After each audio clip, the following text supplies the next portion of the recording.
Labdien!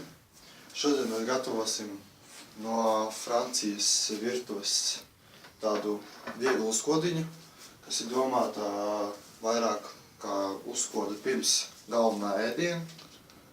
Kas mums ir vajadzīgs?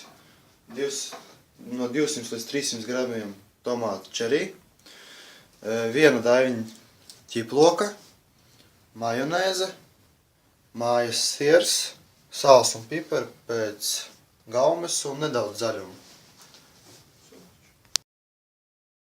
Mēs ņemam no tomāta augšpuses, nogriežam cepurīti un izņemam iekšu ārā, tā lai mēs varētu tur iepildīt pildījumu. Daudzums ir atkarīgs no tā, cik daudz ciemiņu jums būs. Vieglāk to var darīt ar tēkarotes aizmugurīti, lai nesabojātu ārējo sieniņu tomātiem.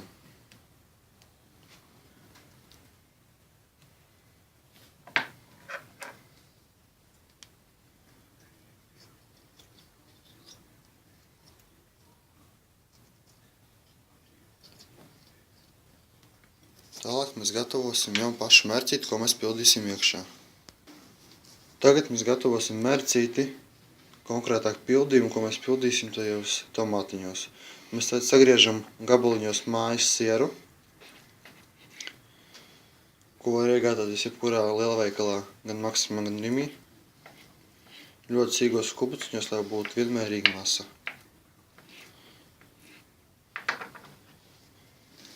Ieliekam kopā ar tomātu, atliekam vienā traukā. Paņemsim nedaudz zaļumu, sagriezīsim. Zaļumu jāsmalcina sīki, lai būtu viendabīga masa. Savādāk mēs nevarēsim iepildīt mazajos tomātiņos to.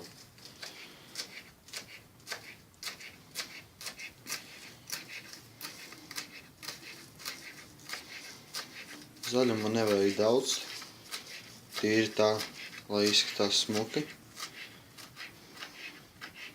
Jo visa garša praktiski būs no mājas siera.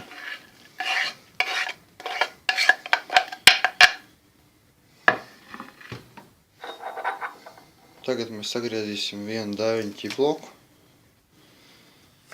Nevajag pārcensties, jo franču virtuvē stiprs ēdiens nav tas iecienītākais, tas ir vairāk itāļiem un spāņiem.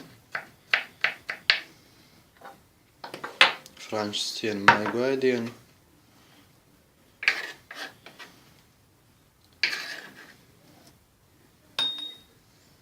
Pie ķiplokiem arī nedaudz mēs piegriezīsim dilles. Kātiņus mēs neliekam iekšā, jo tas pildījums nav jābūt krēmveidīgam. To visu ļoti kā smalki sasmalcinām un saspaidam, lai garša būtu tāda jūtamāka. Pievienam nedaudz olīveļas, lai viss būtu vienmērīgā masā.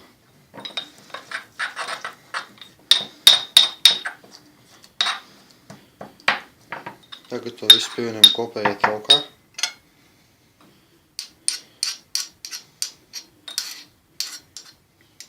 Un vēlāk pievienosim majonēzi.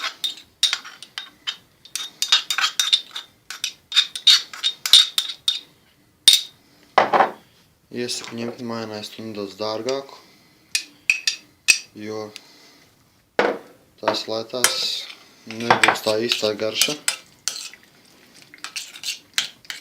Tagad ļoti tur tā stipri samaislam, lai ir vienmērīga masa.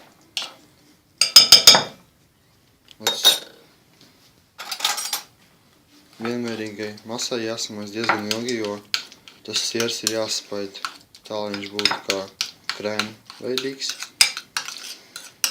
Un maisim tā, lai būtu viendabīga masa.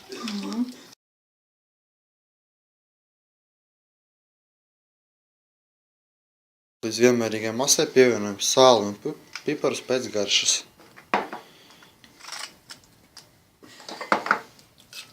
Un turpinam maisīt.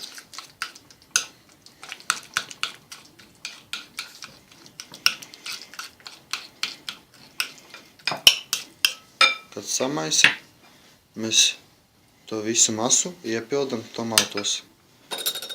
Tas ir jādara ļoti akurāti, lai nepārplēst sieniņas tomātiem.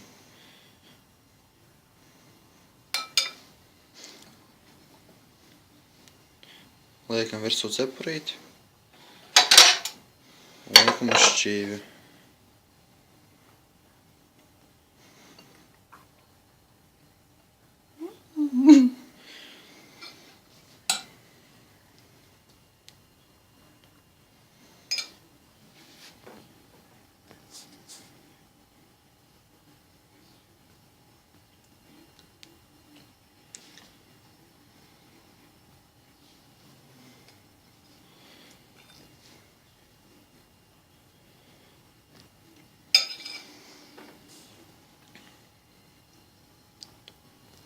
Tā mēs tikko pildīt tomātiņus smuki izliekam uz liela šķīvja.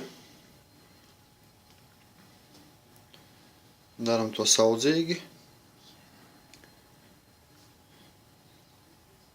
Gribu piebilst, ka to var arī darīt ar mūsu lielajiem Latvijas tomātiem. Vienkārši tas būs, teiksim tā, lielāka izmēra. Vajadzēs vairāk tās mērcītes, ko mēs liekam iekšā. Bet garša krasi neatšķirsies. Tāpat franču mājas siera vietā var izmantot Latvijā ražoto kārums, svaigo sieru.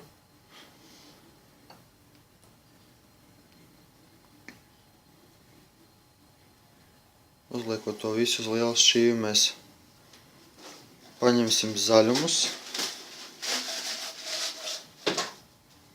un smuki to noformēsim.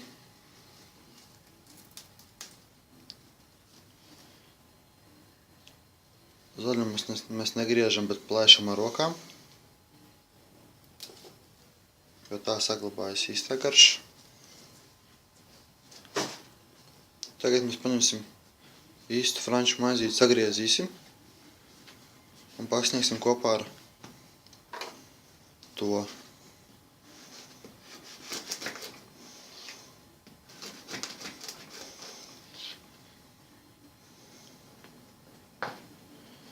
Šo ēdienu var ne tikai pirms galvenā ēdiena, bet arī brokastīs ar siltu tēju vai kafiju. Tā ir viegli uzkoda.